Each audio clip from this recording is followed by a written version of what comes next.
அன்பார்ந்த தமிழர் கழகத்தின் நல்ல வித்துக்களே, திருத்தணிகையிலே ஏதோ ஒரு கொடி, ஏதோ சில பேர் அடுத்த தேர்தலிலே, உள்ளாட்சியிலே,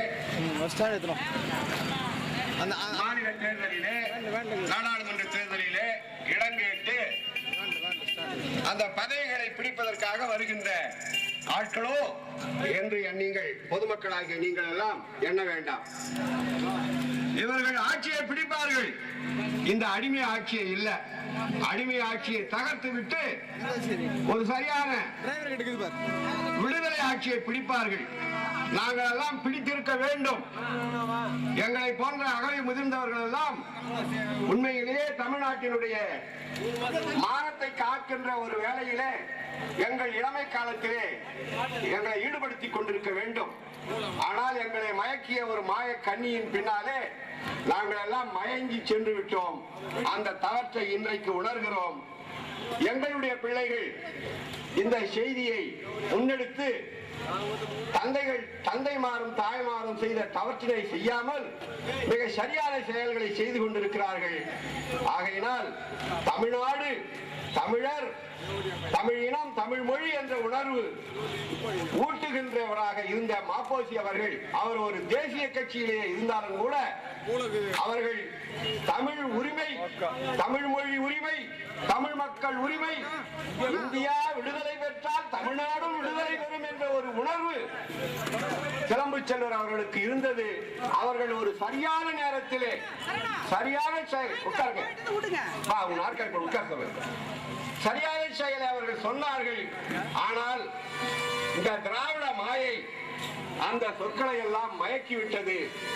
எங்களை போன்ற இளைஞர்கள், எங்களை இப்பொழுது நாங்கள் அகவை முதிர்ந்திருந்தாலும் கூட நாங்கள் இளைஞர்களாக இருந்த காலகட்டத்திலே அந்த சிலம்பு செல்வருடைய அந்த சொற்களை உள்வாங்கி அந்த அரசியல் முன்னோக்கை புரிந்து கொள்ளாதவர்களாக இருந்து விட்டோம். அந்த தவற்றை எங்கள் பிள்ளைகள் செய்யவில்லை. இதோ முன்னே உட்கார்ந்து கொண்டிருக்கிறார்களே, இந்த திருத்தணிகையை மீட்ட எல்லைப்புற வீரர்கள் புளிய விழாவினால் உதைகள் அடிகளைப்பட்டு தங்களுடைய தசை தோள்களையும் சென்னீற்றையும் இறைத்த இந்த மாபெரும் வீரர்களுடைய அந்த உணர்வு இன்றைக்கு நடைமுறைக்கு வருவதற்காக இருந்து கொண்டிருக்கிறது. மாப்போசி அவர்கள் ஒரு தேசிய கட்சியில இருந்து கொண்டிருக்கிற பொழுது தமிழ்நாடு விடுதலை பெற வேண்டும், தமிழ் குடியரசு அமைய வேண்டும் என்றெல்லாம் ஒரு உணர்ச்சியை ஊட்டுகிற நேரத்திலே மிக மயக்கு சொற்களிலே இந்த மக்களை திராவிடம் என்ற ஒரு கூட்டமைப்புக்குள்ளே ஒரு பிசைந்து வைத்த ஒரு வடிவமே இல்லாத ஒரு, அதாவது சில பேருக்கு குழந்தை கரு வச்சிருக்காங்கன்னு சொல்லுவாங்க, ஆனா அது குழந்தையா பிறக்காது, அது வந்து ஒரு தகை பிண்டமாக பிறக்கும். அப்படி தகை பிண்டமாக கற்பனை செய்து ஒரு திராவிட நாடு, திராவிட கொள்கை என்று ஒரு முன்னோக்கு இல்லாத உலகுக்கு அவர்கள் எல்லாம் உலக வரலாற்றை படித்ததாக சொன்னார்கள். நாங்கள் நம்பினோம். உலக வரலாற்றிலே இளைஞர்களுடைய விடுதலைகளை எல்லாம் சொன்னார்கள், நாங்கள் நம்பினோம்.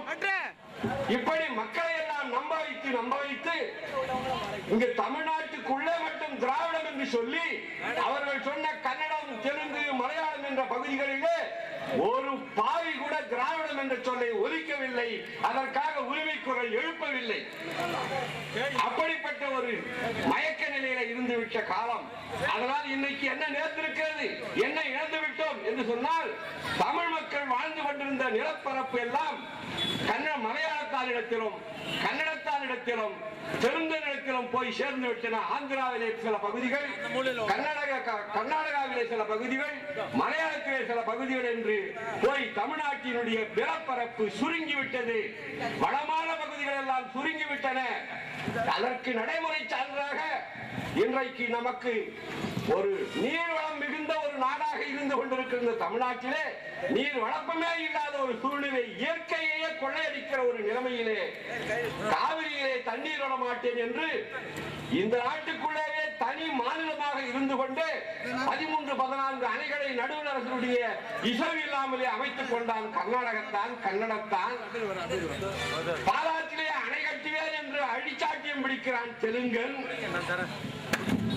மலையாளத்திலே முல்லை பெரியாறு அணை எங்களுடைய இடத்திலே நாங்கள் தண்ணீரே விடமாட்டோம் என்று சொல்லி கடலிலே கலந்தாலும் விடுவோமே என்று கலக்கு விடுவோம் தவிர உங்களுக்கு தண்ணீர் விடமாட்டோம் என்று சொல்லுகிறான் மலையாளத்தான்.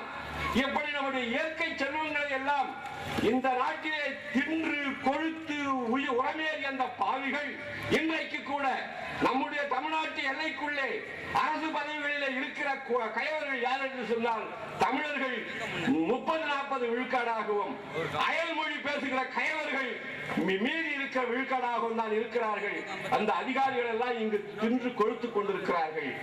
அவர்கள் எல்லாம் இங்கு தமிழ்நாட்டினுடைய மக்களுடைய வரிப்பணத்திலே ஊதியம் பெற்றுக் கொண்டு வேலை செய்து கொண்டிருக்கிறார்கள்.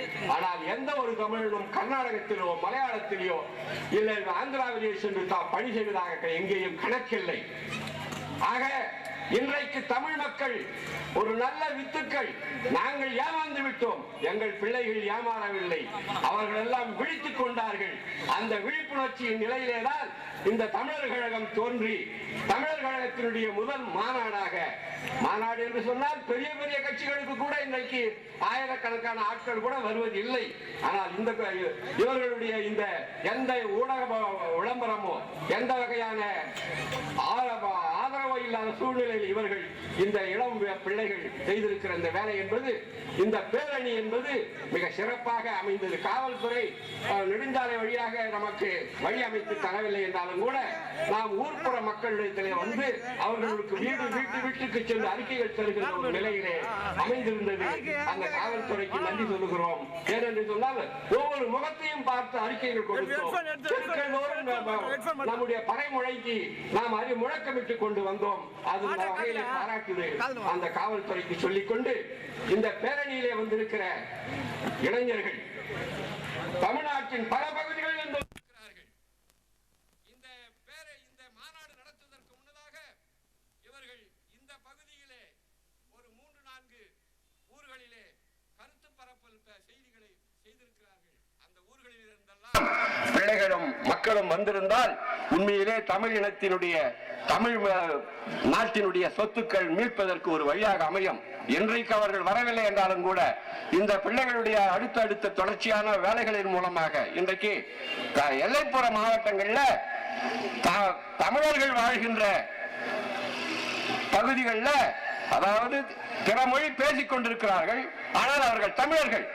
அந்த தமிழர்கள் தம்முடைய தாய்மொழி வழி கல்வி கற்க முடியாத ஒரு சூழ்நிலையை இந்த எல்லைப்புற மாவட்டங்களில் மலையாளத்திலும் சரி, கர்நாடக எல்லையிலும் சரி, தெலுங்கு எல்லையிலும் சரி, ஆந்திரா எல்லையிலும் சரி இருக்கிற தமிழ்நாட்டு பள்ளிகளில் தமிழ் கல்வி கற்பது என்பது அரிதான ஒரு சூழ்நிலையாக இருக்கிறது.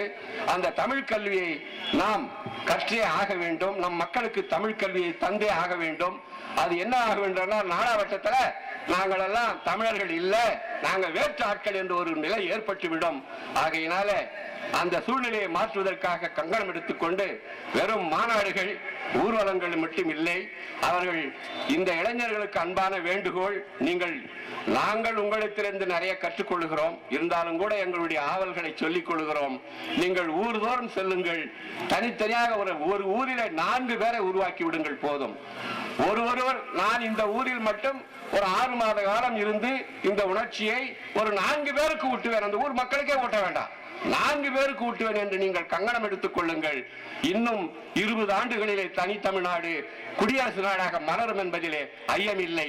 ஆகையினாலே நாங்கள் எல்லாம் ஏமாந்து விட்ட ஒரு காலத்தில், நாங்கள் எல்லாம் இருந்து பார்க்க முடியாத ஒரு சூழ்நிலையில் நீங்கள் தோன்றி இருக்கிறீர்கள். நீங்கள் வெற்றி பெறுவீர்கள். அந்த வெற்றி தமிழ் இனத்தின் வெற்றி. பிரபாகரனுடைய வழியிலேயோ அவருடைய ஆட்சியை கைகோர்த்துக் கொண்டு நீங்கள் கைகோர்த்துக் கொண்டு ஆளுகின்ற ஒரு நிலையிலேயே உங்களுடைய குடியரசு மலரும் என்று சொல்லி வாய்ப்புக்கு நன்றி அமைகிறேன். நன்றி, வணக்கம்.